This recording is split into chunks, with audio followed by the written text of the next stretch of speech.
সম্প্রতি ঢাকা সহ দেশের বিভিন্ন এলাকায় কয়েকটি শিক্ষা প্রতিষ্ঠানের শিক্ষার্থীরা বড় ধরনের সংঘর্ষে জড়িয়ে পড়েছিল। এ ঘটনায় রাজধানীর কয়েকটি শিক্ষা প্রতিষ্ঠান বন্ধ ঘোষণা করা হয়।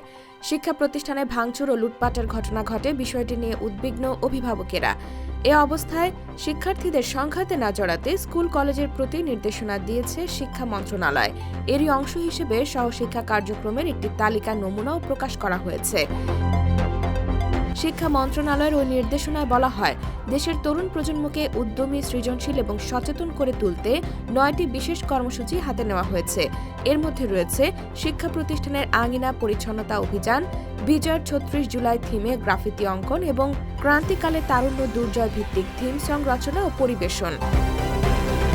এছাড়াও মেয়েদের জন্য পার্সোনাল হাইজিন প্রশিক্ষণ, জাতীয় দিবসে তারুণ্য কুচকাওয়াজ এবং জুলাই বিপ্লব কি, কেন, কিভাবে শীর্ষক আলোচনা সভার আয়োজন করা হবে। শিক্ষার্থীদের সঙ্গে পরিচিত করতে নিকটস্থ নান্দনিক স্থানে দলবদ্ধ ভ্রমণের ব্যবস্থা থাকবে। উৎসব মুখর পরিবেশ তৈরি করতে খেলাধুলার আয়োজন এবং তরুণদের উদ্যোক্তা মানসিকতা বিকাশে জেন জেড এন্টারপ্রেনর শীর্ষক বিতর্ক প্রতিযোগিতা অনুষ্ঠিত হবে।